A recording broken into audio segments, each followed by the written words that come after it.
Welcome to Overreaction Lunes with the Compas. I'm Fernando Ramirez. I cover the Chargers for the Sporting Tribune. With me, as always, my co-host, my tag team partner, Gilbert Manzano. He covers the NFL for Sports Illustrated. What's up, bro? What's up, Fernando? Quick story. I'm gonna get you jealous off the bat. I hung out with Jason Kelsey I'm on so Sunday. angry about that. How you feel about Yeah. that? Hanging out with Jason Kelsey in the Eagles locker room. By the way, the Eagles locker room was pretty. Well, it was a win. They beat the You Rams, wanted but to say you want to say the L word? Go ahead. what? Lit. Lovely? No. No, it was. They had a lot of loud music. It was lit, and they have so much star power. And I don't think these guys go to the podium besides Jalen Hurts. So like they were all just talking and hanging out, and it was like AJ Brown, Jason Kelsey, I Jalen want Carter. I wanted to go to that game so bad because it was the bye week. I was like, oh, I want to go so bad and see what all this is for and what that atmosphere was like. But obviously, I wasn't. I was shot down for a cred, so I was kind of angry because I wanted to talk to Jason Kelsey. You know, it's funny. Quick story at the Super Bowl. Dan and Dago and I were walking to the bathroom, and the Kelseys were coming out of the bathroom, and their security guards were the people around them were kind of I don't know. I thought they were a little excessive, but they got mad at Dan for telling Jason Kelsey, Jason, I love you. I think you're so awesome. You're the best center in the NFL. I hope you get the win on Sunday. And Travis turned and looked at him. And Dan just started laughing. Jason's like, I appreciate it, big man. Much love to you and keep on doing it. And Daniel was like, dude, Jason Kelsey just talked to me. I started laughing. I'm like, wow. So Travis wasn't too happy with Dan there. Yeah, and also kind of a rough weekend for Travis Kelsey with the injury, but it looks like he's fine. And with Jason Kelsey, man, like I told you, Fernando, before the game, like he's probably gonna have his own media scrum after the game. The only center in the league that can command a media scrum in the locker room, and he is a rock star. And if you hear the cats crying, they're probably hungry. uh, wow, you're not feeding him. You heard him? Uh, what's interesting about that about the whole dynamic of that, and we'll get into it. But man, I saw your video that Jalen Hurts does not like the tush push or brotherly push or Brotherly any of that shove. shove. None of that. So what does he want to call it? Does he have anything? I don't know, but all he said was not that, and a lot of people just say quarterback sneak or just The a Kelseys sneak. loved it on their show the other day. I was listening to their show last week, and Jason was all fired up for brotherly shove. He was all for it. So I guess Jalen isn't. And you know what's so funny? Everybody's doing it now, and nobody can really perfect it the way those guys are. Shout out to you, person that just texted me.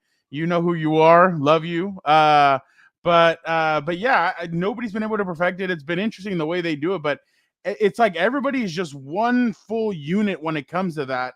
The way they're able to push and do everything, like it's just incredible what a unit it is. And Aaron Donald, I guess, was asked about it, and he's like, "Dude, that's tough to do, like tough to defend something like that, and you got to see it up close and personal." Yeah, might as well get people to start engaging that way. If you're here on the live, put a comment. Prefer brotherly shove, tush push, or you just don't give a f. Go ahead and write that in the comments too. And Fernando, one quick story before we jump into first down here, which is the Cowboys against the 49ers, and you can have fun at my expense for that one. But I don't know if you saw the story about AJ Brown noticing a fan in the Eagles locker room and then telling the team personnel, like, hey, can you get this guy out of here? Did you hear about No that? way, no. Okay. So I was there. There was a fan that went into the Eagles locker room at SoFi Stadium. He Like a walked media, right, like with a credential. yeah, like when I walked into the locker room for the Eagles with the media, there was some dude in front of me rocking a Jalen Hurts jersey. And AJ Brown immediately called it out to me. It was like, I think he's a season ticket holder or something, like some kind of fan experience to be in the locker room, which it didn't click for me at first. It was kind of weird. Like, why are you wearing a jersey?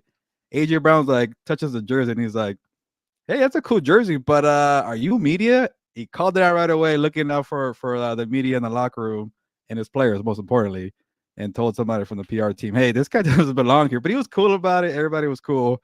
Nothing was really strange about it, but it just like Are you Hey, kidding? Yeah, it is strange. Like I he was does a there. lot of. Like he was right. It happened right in front of me, and I didn't think twice about it because I thought it was a season ticket holder or My something. guy would have called that out right away. Been like, "Hey, you're not allowed in here." Love my guy.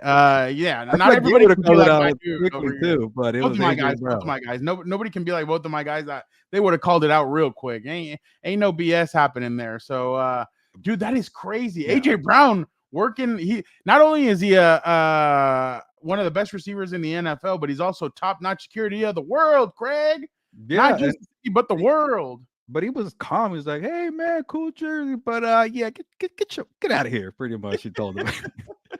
But That I'm is kind of kicking wow. myself I for like didn't not hear about thinking that. twice.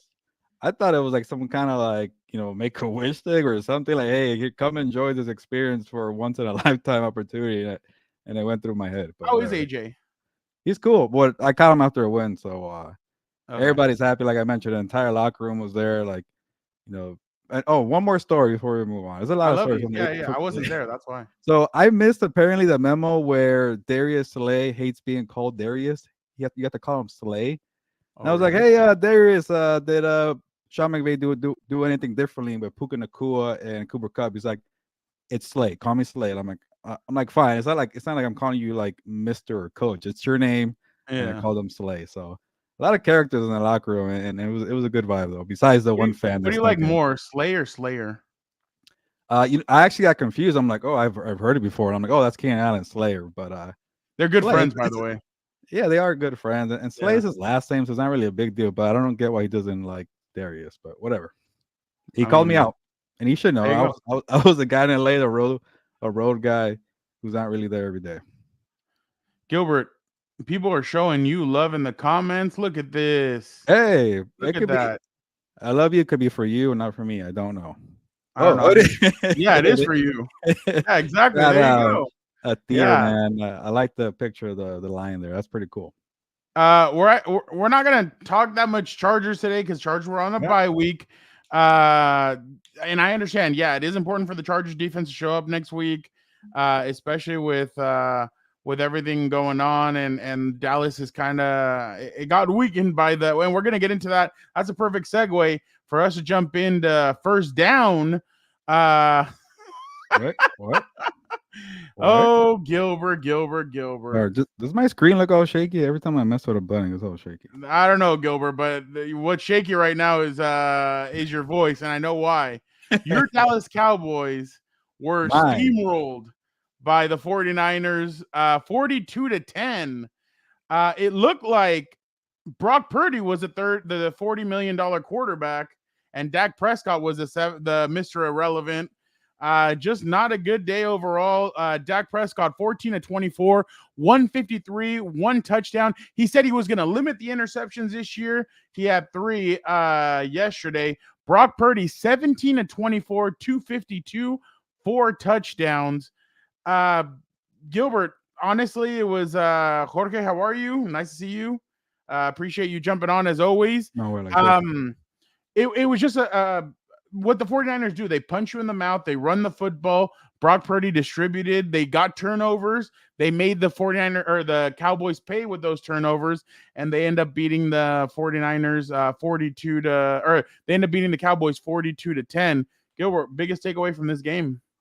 Yeah, biggest takeaway and an easy, obvious observation that I took a while to catch on, Fernando. The Dallas Cowboys cannot beat the 49ers. And people say, 8 times out of 10, no, 10 times out of 10, the Cowboys can't beat the 49ers. I'm done, Fernando. That's how bad it was. I was a whooping. And, I just felt like the Cowboys were too good to be, a predictable loser. Like when everybody's picking the 49ers to beat the Cowboys and it's supposedly in a showdown between two good teams, it didn't make sense to me. Like it felt like at one point you're going to be annoyed. At one point you're going to be due for a win, but that's not football analysis. I fell for the trap of just being due for a win. They got their butts whooped, and they're starting to now lose the mental battle too, because what if they do play each other again in the playoffs? You remember that beatdown at Levi Stadium. You remember the losses in the playoffs 2 years in a row. They needed that win for the mental state to know, hey, we play you guys again. We already did it once. The Eagles know they can beat the 49ers because they beat them last year in the NFC title game. The Cowboys have no freaking clue how to beat the 49ers. And the only thing that's pretty good for the Cowboys, and I'm reaching here for something positive, Fernando, because in the NFL, you never know what's going to occur. Injuries, playoff seeding, matchups. You might not even face the 49ers if you're trying to get to the Super Bowl. So that's all you could play for, but do not count on playing the 49ers because you will lose every single time. And I'm done, Yeah. Fernando. I'm done with them. I'm fed up. It I don't know, and honestly, it's just one of those things where you think, okay, the Cowboys are in a perfect position here where they're going to play against the uh the Cowboys are going to come in, they could actually do something against the 49ers, but the 49ers just look too they just look too strong right now. And that brings me to what we were asked right here. Let me ask you, based on what you've seen, is this the 49ers Super Bowl to lose? The only reason why I wouldn't say no is just because I think the Eagles and them have an unfinished business, and they're going to have to face each other at one point, I believe, and it's going to be interesting. Last year, they didn't have Brock Purdy. Now they have him. What is that going to look like? Where is that game going to be?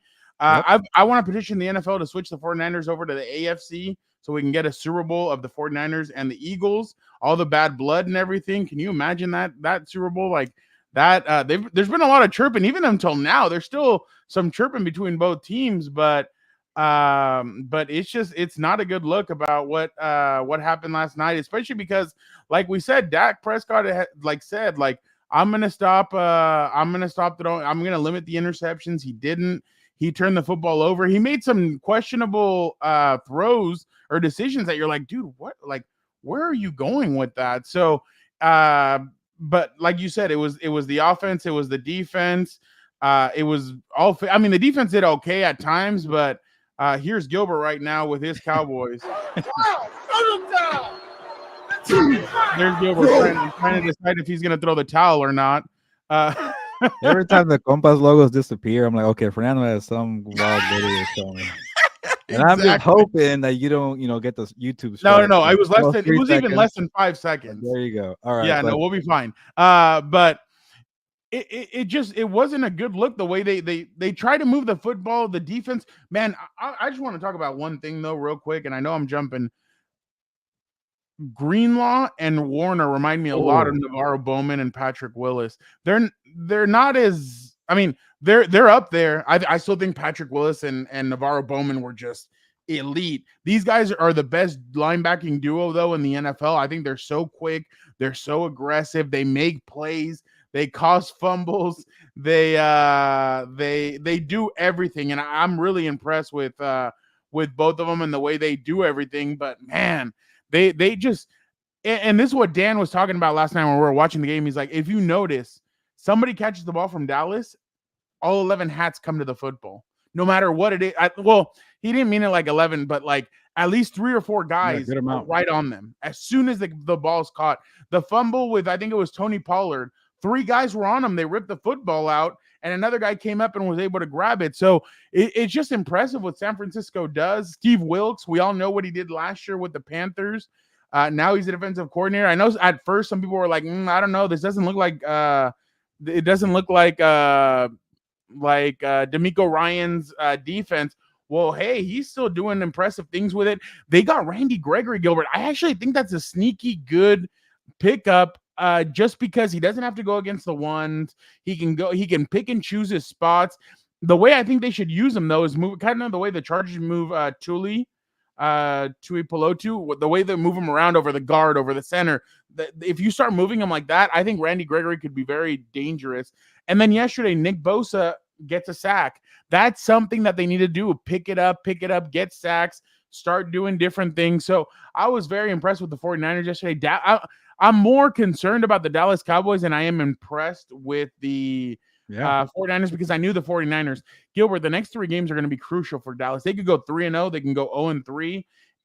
They go at Chargers. The Rams go there, and they go to Philly.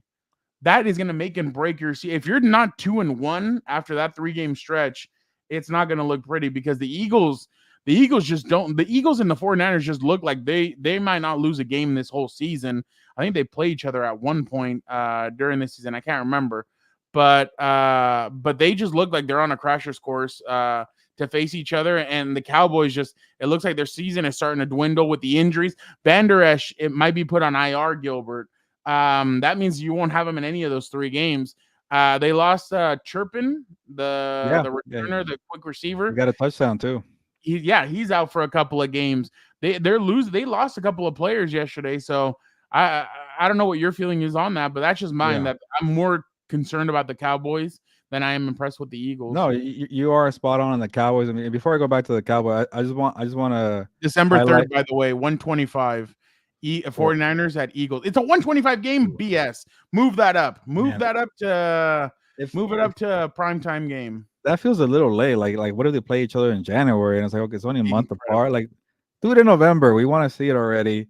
And In before I get to November, we get 49ers and Chiefs. that's a pretty good one too. Yeah. I think the Dolphins play the Eagles too and Cowboys, but a lot of good games down the road here. Dude, But The Dolphins play Kansas City in Frankfurt. did you lose some light there, Fernando? I Yes, I feel like did, sir.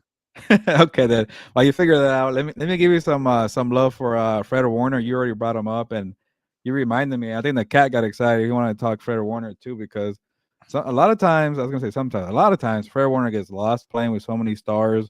You know, for the 49ers, Nick Bosa defensively and a bunch of star power on the offense. That finally a primetime game like noticed what Fred Warner was doing. Like they were doing a lot of like packages about what Warner is doing. I'm like, cool. People need to see this. Like you mentioned, you know, he had a couple fast plays. He had a sack on Dak Prescott where like I think it was your boy Emmanuel Acha who broke it down the Warner tape, and I'm like, yeah, this guy is just quick, fast, and I think the broadcast did a good job of highlighting here while you try to fill your highlight here, Fernando, of how quick Warner is. And then they also have Dre Greenlaw, who another star who gets lost there. So they are loaded there on the linebacker side, and my Super Bowl prediction: Chiefs versus 49ers, San Fran. Oh, 33-21 Purdy MVP. Wow.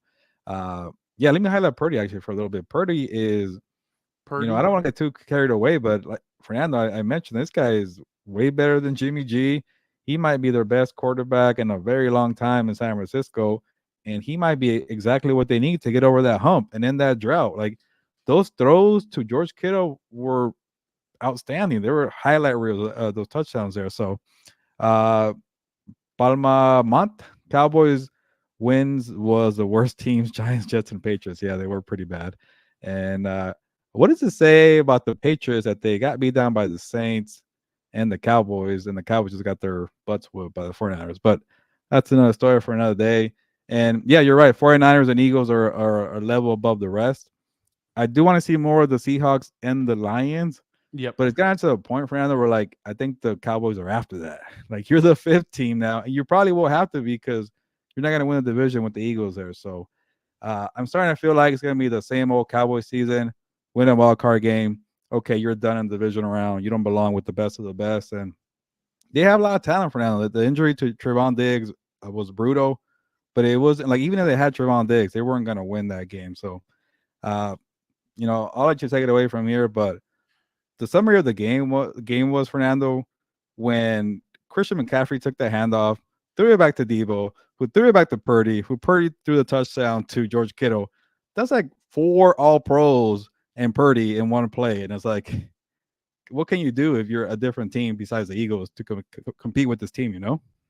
Yeah, no, I completely understand. Good to see your light back on for I mean, I was waiting for there to be light, so there we go. yeah, I was gonna say for your pretty face, but I think the shirt's even more pretty. I mean, I'm trying to. Yeah, so obviously I'm really interested to see what happens now with the 49ers. I mean, 49ers really, I mean, the Cowboys, we can talk about them all day. I think everybody talks about them, networks talk about them enough. I don't think that so this is the crazy part about the 49ers. At Browns, at Vikings, dude, this game is crazy. On the 29th, they play the Cincinnati Bengals at home. The Bengals could the Bengals could be in for a long day that day. Then they go to this one's interesting. They go to the Jaguars on November 12th. That's going to be an interesting game. Buccaneers at Seahawks at Eagles. Seahawks come there at Cardinals. So and then they play the Ravens. So I mean, Do I'm not you saying that they're going to go undefeated. gonna say, do you want to predict their first No, loss? no, no, Or? no, no. You know what's crazy? Brock Purdy is undefeated as a starter, though. That's wild. That's That's you guys. crazy. Like, come on, you have the schedule up there. Can you give a prediction when they're gonna lose? Oof. I'll say they'll lose that Jaguars game, Oh, when is that? November 12th. Oh, so they'll be like what 10, 11 wins in by Yeah, then? yeah, just about. I'll say they lose that one, and I'll say they lose the Eagles one. Those will be the only 2 losses this year. Wow. Okay. 15-2.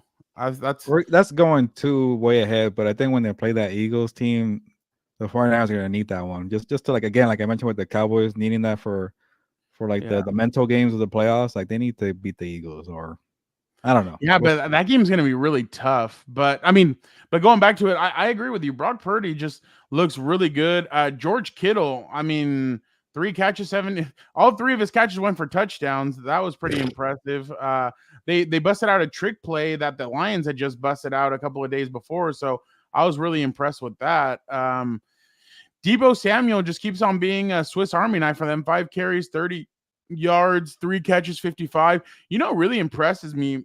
I know you didn't have that big of a game, but Brandon Ayuk, I think Yeah, Ayuk is really he stood impressive. out a couple times. Yeah. Yeah, I'm wondering what they're going to do with him after. I think after this year. I think that. I think that.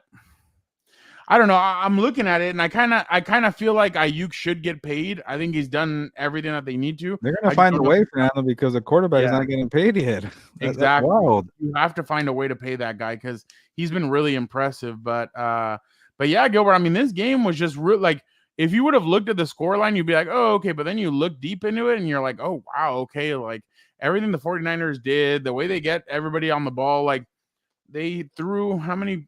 So, like I said, Dak only had CeeDee Lamb only had 4 receptions for 49 yards. What did So Pollard have?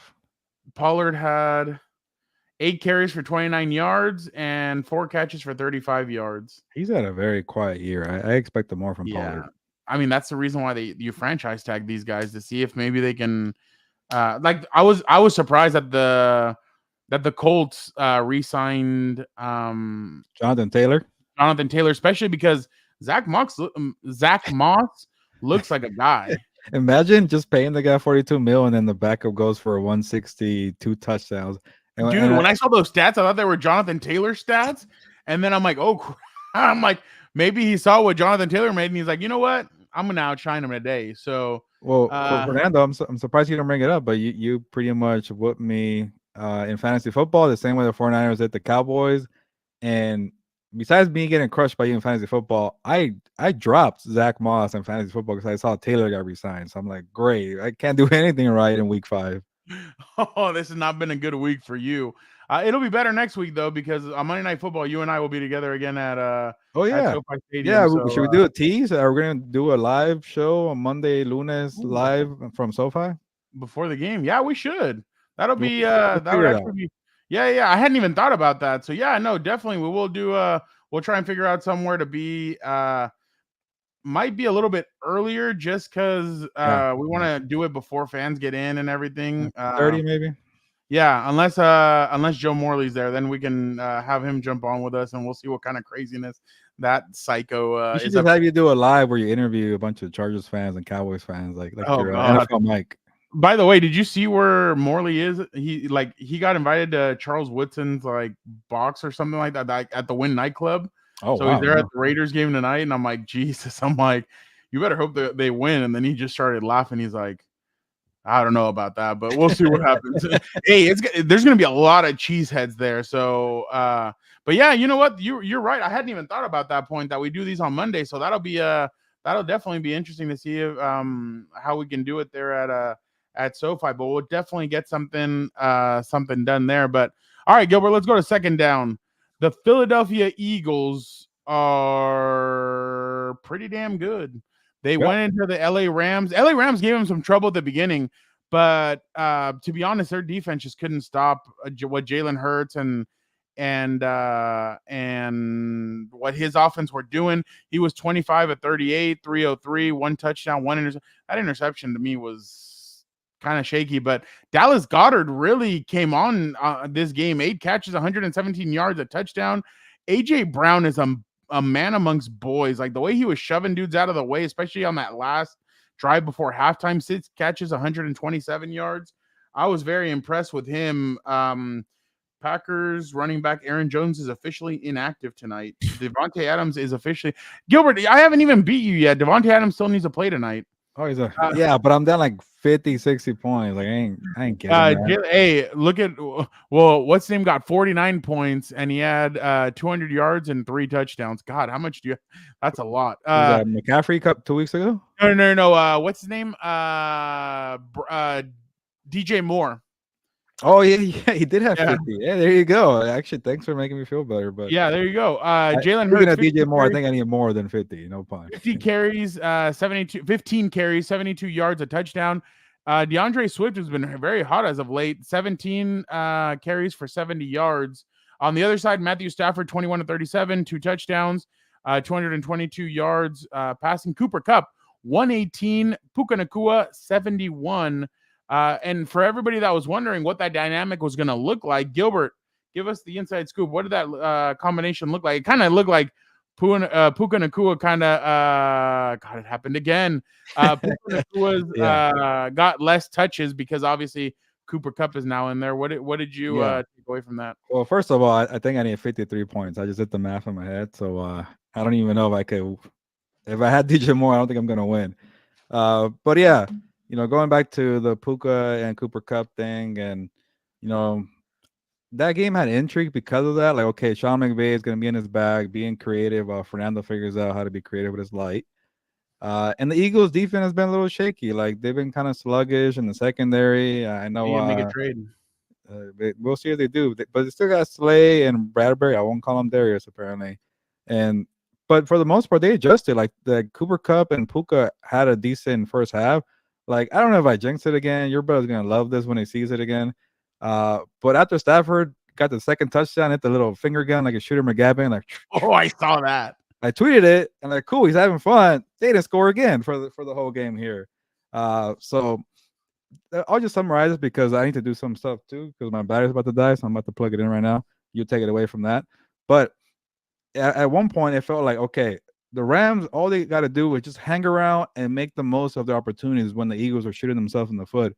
The Eagles didn't have a big day. Like, it was a Dallas Goedert day. It was kind of like, okay, pick your poison. We'll let Goddard do his thing. Like, that was kind of the way it was designed for Raheem Morris and Aaron Donald and the rest of the Rams defense. But at some point, you're not going to cash in. This team is too good, too talented, too experienced, too well coached to let you have a game at their expense of messing the game up in the fourth quarter. They pulled away. They got a couple of touchdowns, and then it just felt like you are not on the level of the Philadelphia Eagles. They try to let you hang around, like Charles Woodson with Joe Murley. Come hang around for a bit, but we're not on the same level. Sorry, Joe Murley, for taking a weird shot at you there. But there's levels to this, and the Rams are not there. They're pesky. They're fighters. And you could tell McVay is a little more frustrated this year than a year ago because last year they just plain flat out sucked. This year they're in the fight, but they keep doing a lot of inexperienced mistakes, like a young team as they are. You should have lost last week. Yeah, but they hung with the 49ers. They should have lost probably in Indy, and they hung with the Philadelphia Eagles for a half. That's a team growing, and eventually those growing pains are going to hurt you, and they're going to lead to losses. And go ahead. So here's my thought process on. By the way, this is a very bold prediction. The Chargers will beat the Cowboys and the Chiefs and win 7 straight. That's very bold right there. That is a very bold prediction. Yeah, I don't know about that. That'll be really, they can. Wow. By the way, DeAndre Hopkins needs to get traded from Tennessee. Somebody needs to go grab him. Like, the dude can still play. He had a lot of yards yesterday. If I was a team in need, I would go grab him right now. Like, he is, especially because I don't think the Titans are going to do much of anything. So I would go grab him. But my bad. Going back to this. The Rams need to start thinking about the future. Matthew Stafford is not in their future. I think that they have a good core with Coop. They have basically what the Chargers had with Mike Williams and Keenan Allen. For a young quarterback to come in to have those two weapons, Higbee, he's serviceable, and then Kyron Williams, Like you need to, and you need to keep on building on that offensive line, but they need to start thinking about the quarterback of the future. I think this should be Matthew Stafford's last year. I don't know what they're gonna do with. I don't know what McVay's gonna decide to do. I know he has a kid that's about to be born. He's about to have a kid. That's gonna weigh in on a lot of decisions of what he's gonna do for his future. Does he want to go through a whole rebuilding process? I don't know. That'll be interesting. But just in general, what I'm trying to say, I guess, is I wonder what the Rams are going to decide to do the rest of this season. Are they going to be that team that like I think they're going to end up playing spoiler for a lot of different teams. I still don't think they're a playoff team, honestly. Like even with the NFC being weak, I just don't see them as a playoff team. I just think they need to start worrying about the future, what they're going to do at the quarterback position. I think, like I said, I think this needs to be Matthew Stafford's last year because you don't want to waste Cooper Kupp. His future, maybe bringing in, I mean, who knows? Maybe what they need is a young quarterback who sits behind Matthew for 1 year. But I still think that they need to start deciding on what their future is going to be at the quarterback position. But saying all that, the Rams are building this team the right way. Les Snead is doing a good job. And what have I said about Les Snead that I think other general managers haven't been able to do well? He drafts well in the 3rd, 4th, 5th, 6th, 7th, what? Gets undrafted free agents. They do a good job of helping these kids grow. They do a really good job with that, and I don't think these Rams are going to be bad for much longer. That's why when I see the Eagles, by the way, Gilbert, I thought you were in Philly yesterday, but when you see that they're getting their stadium overrun by opposing fans, I get it. Right now, you guys are frustrated, Rams fans, but at the same time, don't leave because this is going to get fixed. I think pretty soon. I think they have some pieces there. I think they have good building blocks for the future. I'm really Micah Parsons to George Kittle. Laugh now, cry later. If we see them again, just trust. Stop it, Micah. Micah, just stop. Micah, what you doing? But and by the way, I do need to, by the way, going back to the other thing I said from the beginning, this is going to be whatever happens with, or whatever Brock Purdy is, that's how good the 49ers are going to be. He's doing well right now. That's why they're that good. So I always said I didn't trust Brock Purdy, but he's starting to kind of, I did. I need a win for him, so I'm going to say I did. Yeah, go ahead. I just needed to see more. I don't like crowning people. I'm not saying that you do. I just don't like, I like to wait and see and pick my spots. But I just think that the Rams' future is bright. I think they're going to fix this soon. I just urge fans to hang in there because I think they're a little bit away from being able to be good in the NFC, especially because at one point the Eagles, the 49ers, they're going to come down from the hierarchy. It happens. The Rams need to be in a good position to maybe take over for the next few years the way they did at the beginning of McVay's tenure. But I just don't know if McVay's going to want to stay there or not, or retire for a little bit, head to the booth and be with his kid, or if he's going to stay there. But regardless, the future is bright for the Rams. They didn't get the win yesterday, but that's just because the Eagles are so damn good. And even on their off day, they still play well. So I think the Eagles are a machine. I think the 49ers are a machine. I think they're both very impressive. And I think both of them are on a collision course to face each other in the NFC Championship. Yeah, with the Rams, Fernando, you really broke it down for the future, the draft, the rest of the season. So I want to get to some of the You're things welcome, that you House said. of Horn people. Yeah, thank you. You're a full picture here. And well, it's true. I mean, Les Snead is a good GM. Okay, hold on. I see what you're saying. I think Stafford's playing good football. And then, like, the weird thing is, like, I think Victor predicted 9 wins for the Rams. I predicted 7. It's probably going to be 8 wins. That's probably going to miss you the playoffs. I feel like. I think you're right. They're probably not a playoff team. They're a fringe team, but who knows? Maybe they'll beat the Cardinals. Maybe they'll beat the Steelers. That'll be what, 4-2, or that'll be 4-3, I think, because they're 2. All right, shut your eyes. Shut your eyes. What are you gonna show? Cardinals at Rams. Oh, they could beat the Cardinals. They're 2-3 right now. Yeah, they'd be okay. They'd be 3-3. Steelers at Rams. They could beat the Steelers. 4-3. Rams at Cowboys. They'll lose. 4-4. I don't know why I'm saying. Rams at Packers. They'll probably lose that one. 4-5. Seahawks at Rams. Probably lose that one. Seahawks are gonna be mad from the first game. 4-6. Rams at Cardinals. They could win that one. 5-6. Browns at Rams. Browns at Rams. They could win that one. They're at Rams. 6-6. Rams at Ravens. No. 6-7. Commanders at Rams. 7-7. Yep. Saints at Rams. Yep. They could beat the Saints. It's a good 7-8 defense, though. or 8-7. Rams at Giants Oh, damn. Yeah, they could win on that New one, Year's too. Eve. They could beat the Giants, yeah.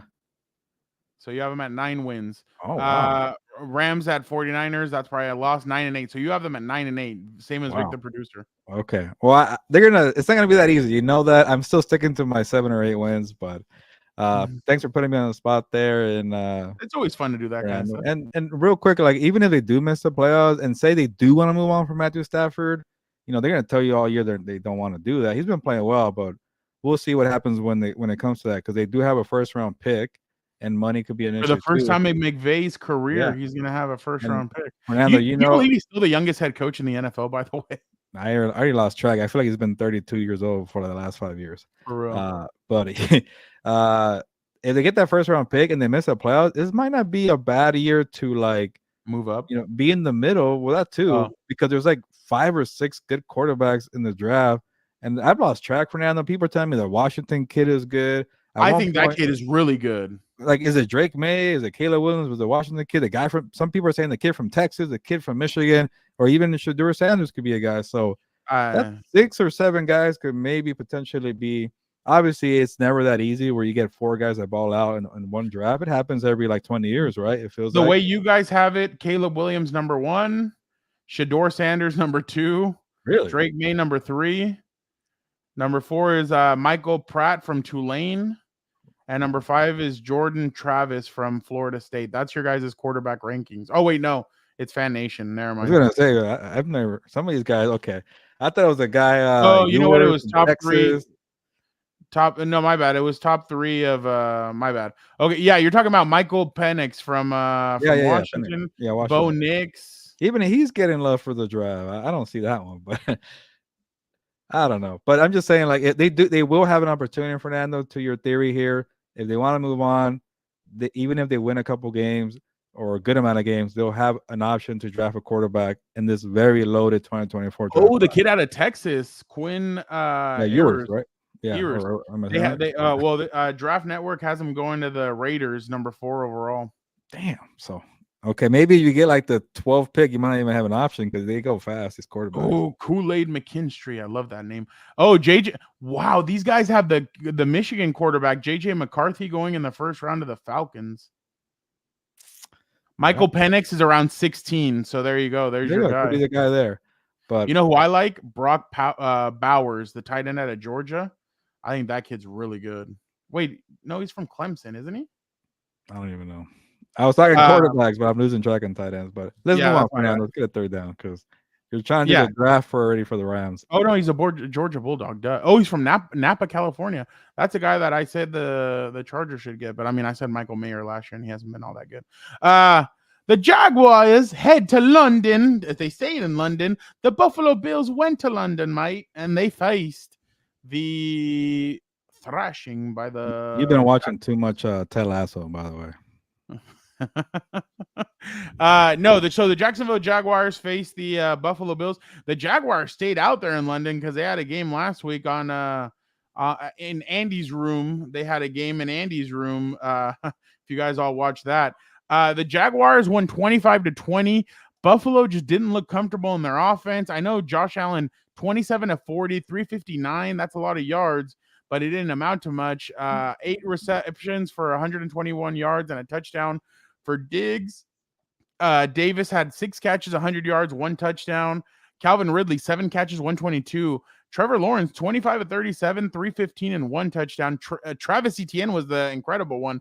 26 carries, 136 yards, 2 touchdowns.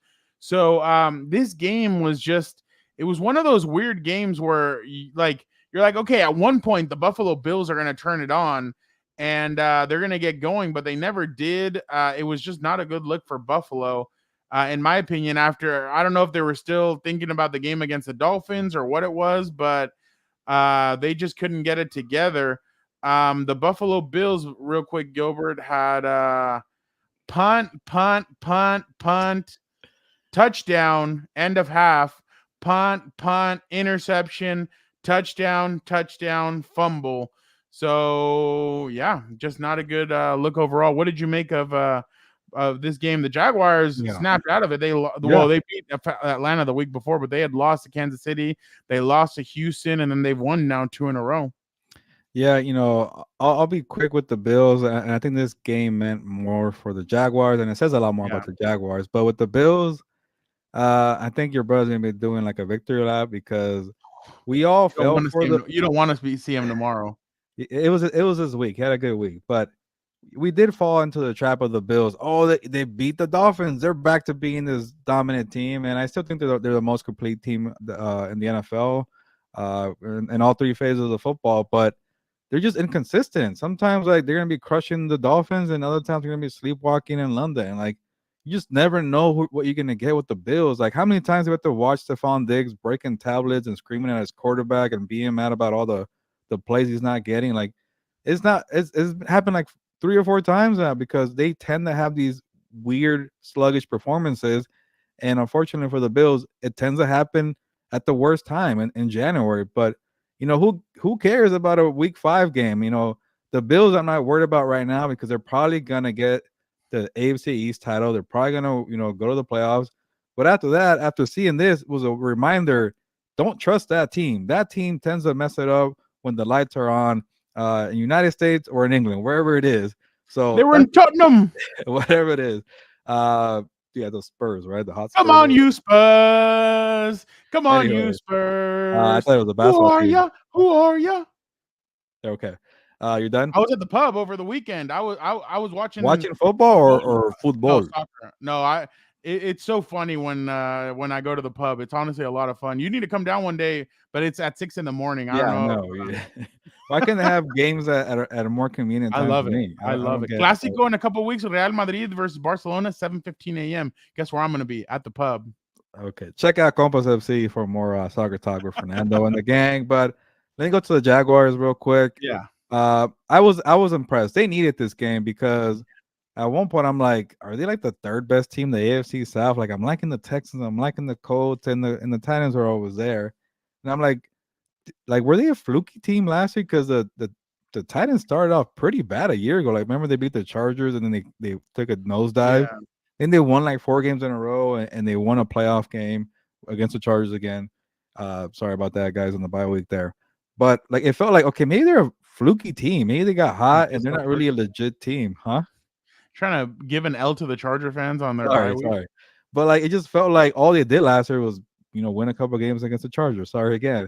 It's like, There he hey, goes. He's doubling down. so I started thinking like maybe the Jaguars aren't even that good. We just fell for the hype, and boom, they woke up. Maybe it could have been one of those things where like, okay, Calvin Ridley's new. They have some moving pieces in the offensive line. It was gonna take time for them to break out of the funk. So if they played the way they did, the stats you read off with Travis Etienne, Ridley, and Trevor Lawrence playing, like Lawrence is so good, Fernando, but he doesn't do it for like a month straight. He does it for like a game or two, and then he kind of like takes a dive and goes up again. It's like I got to see that consistent every single week. So if they woke up from the slumber or whatever you want to call it, adjustment phase here, the defense been okay. The defense actually held it down with the Chiefs.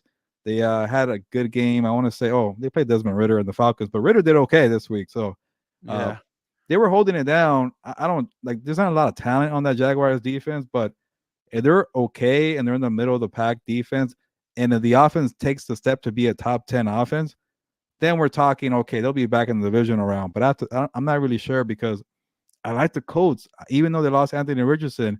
Shout out to you. Gardner Minshew is that guy. He's balling out right now. And then I think the Texans would be okay, even though they lost to the Falcons there. Yeah, that was a pretty bad loss, but yeah, it looks like the 3-horse race. I don't know about the Tennessee Titans. I think at one point they're going to be sellers. If Bill Belichick leaves the Patriots, What? I think they would make a call for Mike Vrabel. Oh, really? Okay. I I thought think you so. were going to say, oh, come down to Tennessee to be the DC. No, Gerard Mayo. I think Gerard Mayo or Mike Vrabel would be the best choices for them. Former players, But it's not like college football. He's already a head coach. Like, I guess as a Patriot, it's a can you like upgrade by going from the Titans to the Patriots? I guess you could in a I sense. think the Titans. Well, I mean, they have. I don't know what the Titans have, but I think the Titans are going to be sellers. I think DeAndre Hopkins gets moved. Especially after yesterday. I think somebody's going to look at DeAndre Hopkins. There's a team that I cover that should look at DeAndre Hopkins, but now without Mike Williams, I would look at DeAndre Hopkins. But I definitely think that DeAndre Hopkins will get moved. If the Titans keep on if the Titans have a losing record by the bye week, if I was them, I try and offload Derrick Henry too. I mean, that's a huge contract. Try and start. I just saw that the Broncos, I think after the Thursday night game, as soon as they lose to the Chiefs on Thursday night, I think they're going to start offloading contracts and start looking to make moves. That's what I said. I don't know where I said it, but I said, if I'm the Cowboys, I pick up the phone and I call the Broncos and I say, how much do you want for Patrick Surtain? What do you want? Like, Patrick Surtain's dad was a Cowboy. We want you here. You and Trevon Diggs are the future. What do you want? How about throwing Jerry Jeudy while you're at it? Because Brandon Cooks is not the guy for them. Well, yeah. Well, I think Jerry Jeudy might be headed to Indy. I think Indy would make a lot of sense for him. By the way, your boy cannot stay healthy. He just keeps on taking a beating up there. It's Minshew mania. I know. But going back to the Jaguars, see, I think the Bills need, especially with all the injuries that the Bills have on defense, they need to start making some calls and looking to make some trades. They need something because they already, dude, they just signed Josh Norman. I didn't even know he's 35 years old. I didn't even know he was still in the league. Wait, you're being serious? I didn't see that either. I didn't see that. No, I swear. Yeah, they just signed him to the practice squad. Okay. Yeah, no, they did. Yeah. The Bills just, he's Googling it to see if I'm right. I'm checking. Yeah, no, exactly. So the Broncos are a soap opera. Peyton Place. You're not. Peyton Place, because when Peyton Manning was winning them a Super Bowl, it was Peyton's Place. Now it is Sean Payton. Peyton's Place. Not a good look. Halloween strikes us all. But yeah, no, definitely. I think this has more about the Jaguars, but the Bills, they lost more players. They've lost a lot of players the last 2 weeks. They need to do something. If not, this is going to be another one of those seasons where it just goes down the drain from them. You could see the frustration on Stephon Diggs. I know he says that he's not frustrated long term. He's just frustrated at the moment. But I don't know. It just keeps a pent up frustration like that, especially if they start losing or if stuff goes bad. I don't think they're going to be happy. I know that this week they have a relatively not hard game. They play the Giants at home. Oh, it's a Sunday night game. My God. Then they go to the Patriots and the Buccaneers. That's terrible. Yeah, they go to the Patriots. The Buccaneers come there. Why don't they implement that damn clause thing and knock the Giants and the Bills out of Sunday Night Football? How many times do I have to watch the Giants on primetime already? I hate it. It's like watching the Cowboys on primetime. The Bills here, November 5th, they go to the Bengals. It's a night game. Then the Broncos come there. Then the Jets come there. Then they go. Listen to this. They go to the Eagles and then they go to the Chiefs and they host the Cowboys and they go to the Chargers. They play the Patriots and then they end at the Dolphins. Gilbert, that back stretch is going to be really bad. So I think they need to make a move. The Jaguars, I think, are good. I'm not fully believing in them 100% still. I still need to see a little bit. I know their schedule is they play the Colts easy. Actually this week again. What? They play the Colts again. Oh, really? Twice. Is it? It's in Jacksonville because they beat the Colts in Indy week 1. Yeah, so that might be a tough game. Well, who knows? Maybe Minshew Mania gets his revenge on his former team. True. That is a revenge. That'll be interesting. But yeah, I just can't wait to see. I just can't wait to see what the Jaguars do moving forward. And the Bills, I said the Bills need to make some trades. They need to help their defense. I just don't know what kind of. I know the Broncos won't trade with the Bills for Patrick Surtain or Justin. Oh, they don't need a safety. They have some good Micah Hyde and those guys, but they need to make some moves. But yeah, Gilbert, it's time for 4th and Staley. There we go. 4th down. All right. Bengals get a must win versus the Cardinals. Gilbert, did Joe Burrow go back to being Joe Burr, or are you a little hesitant to crown him yet? I'm hesitant. My bad. 34-20. Joe Burrow, 36 of 46, 317, 3 touchdowns, 1 pick. Go ahead. I'm a little hesitant to crown them because they did dig themselves a pretty sizable hole. Now they're 2-3, and but they have to play. I think you said the schedule earlier. They play the Bills, 49ers, and the Yeah. Seahawks in 3 consecutive weeks. They do have a bye week sandwich in between there, so more opportunity for Burrow to get healed. But like, okay, first of all, I think we should all take the L for pretending to be doctors of Joe Burrow, thinking, okay, look at his calf, like it's really look at the X-rays of the calf. He's not gonna be healed anytime soon. So go and take a seat, Burrow, and get fully healed. Like we don't know what's going on there. The Bengals are very confident that he's gonna heal on his own, even though he's playing. And surprise, surprise, Burrow looked like himself last week. That's a big thing to do. I get it's the Cardinals, but the Cardinals have been pretty competitive in their games. So I will give it a full credit for the performance here. And Fernando, no surprise here. When he's able to move around the pocket, the accuracy, the pinpoint accuracy that Joe Burrow is known for. Oh, here suddenly it returns. Go down the field, Jamar Chase. 3 touchdowns for you. Oh, can I run for a first down? Joe Burrow did that too. He was even doing a couple like shifty moves and missing tackles for people. So I think the calf is improving. And when he has that bye week in a couple weeks, that's gonna be even better. But I am worried about that schedule, Fernando. Bills, Seahawks, and the 49ers. Like you could easily lose all three and you're in a big hole. You can't come out of it. But if Burrow is still elite and his calf is getting better, you're always gonna have a chance. But it feels like it might be too late because the schedule is so hard. Not just that, T. Higgins is Yeah, we that don't know too. Yeah. how long he's gonna be out. Yeah, I don't know. I didn't like them coming. I like some of like I like Joe Burrow.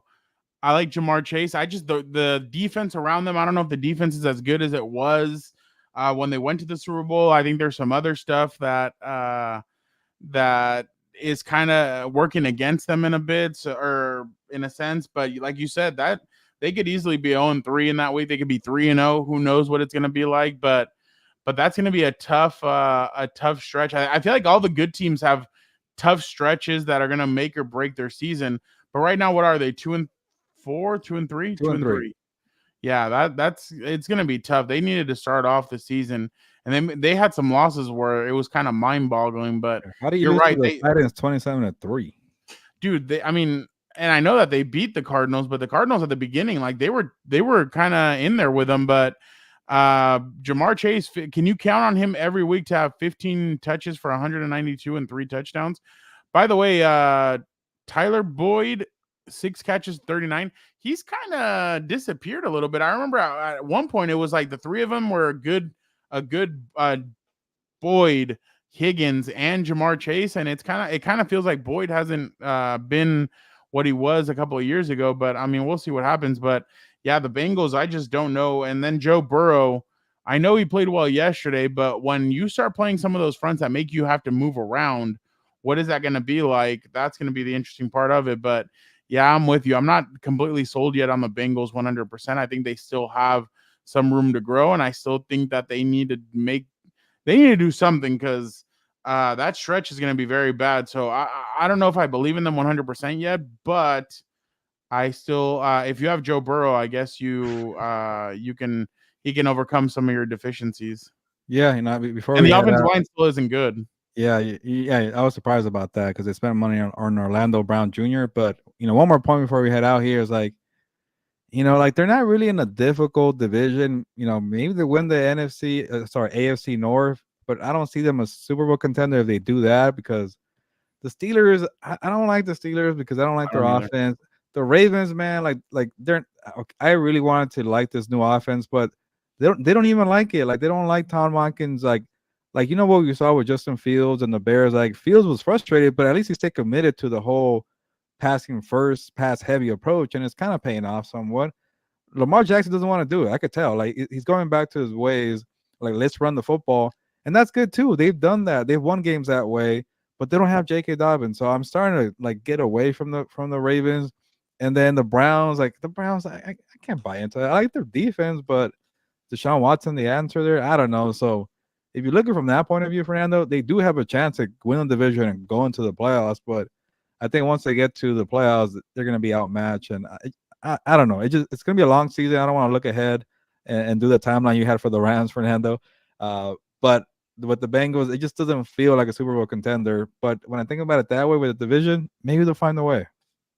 Yeah, and honestly, I don't know what to make of it, but by the way, they just came out and the Fort Worth Star Telegram, Mike McCarthy had a conversation with wide receiver CeeDee Lamb over lack of touches. Ooh. So that's already something to see there, just because we know in the past when a receiver gets frustrated with lack of touches, it a quarterback ends up focusing on that receiver heavily and mistakes are made. And they're playing well, I mean, if there's a week to kind of get back, it's against the Chargers. I mean, the cornerback. Hey, they're in a bye week. Slow down, Well, Fernando. yeah, no, but I mean, again, I go back to what I said 3 years ago when a certain player was re-signed.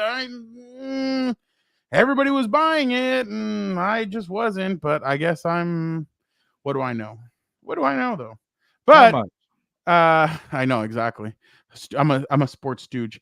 But obviously, Gilbert, another great conversation. We talked 49ers and your Dallas Cowboys.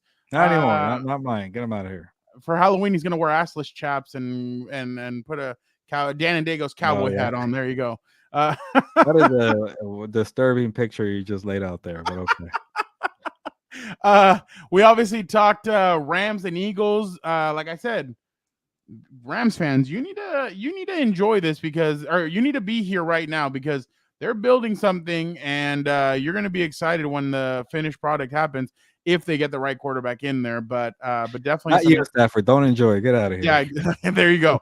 Jaguars at Bills, and then obviously is Joe Burr back, or is there cause for concern? We got into all of that, but again, we appreciate you guys so much for checking out another Overreaction Lunes with the Compas. Like Gilbert said, Gilbert's thinking. I'm over here like still in bye week mode, and Gilbert's like, hey, what are we gonna do next Monday? He's right. I think next Monday we're gonna have to do it from SoFi Stadium. And I have a loud voice, so I think it's going to echo all over the stadium if I do something. But we'll definitely see what we can come up with next week. Make sure you guys tune in. It's going to be some good stuff from SoFi Stadium. I cannot wait for the games this weekend. I mean, already looking at it. Let's see. Let's go real quick. Ravens at Titans. Colton Jaguars. Seahawks at Bengals. That'll be interesting. 49ers at Browns. God, the Patriots at the Raiders. My God Almighty. And that's basically Cardinals at Rams. I think that should be a little bit interesting. Lions at Buccaneers, Gilbert. My Buccaneers against Dan's Lions. We'll see what our friend from Chile. Obviously, I love this guy. But definitely we'll see what happens next week and what 4 games we talk about. But again, thank you guys so much for joining us. Make sure you guys check out Compas on the Beat this week. Make sure you check out What's Up Bolts. I'll be having a special guest to break down everything Dallas Cowboys. Make sure you check out House of Horns. They're playing the Cardinals this week. So Gilbert will have all that, and Victor Producer will have all that. I'll have Dan and Dago with me for What's Up Bolts. Don't forget to check out Compas FC. Don't forget to check out Combat Compas and everything else on the Compas on the Beat Network. Thank you guys so much for tuning in again. One more. Thursday, we're going to do a new Thursday show. Pretty much what you said, looking ahead all to the schedule. Oh, yeah, there you go. Yeah, looking ahead to week 6. What 6 week 6 will bring us. But I've been talking too long, but we appreciate you guys so much. Have a good rest of your week. It's only starting. It's only Monday, so let's make it a good one. But for the time being, ¿sabes qué, Gilbert? Vámonos. Nos vamos, pues. Vámonos.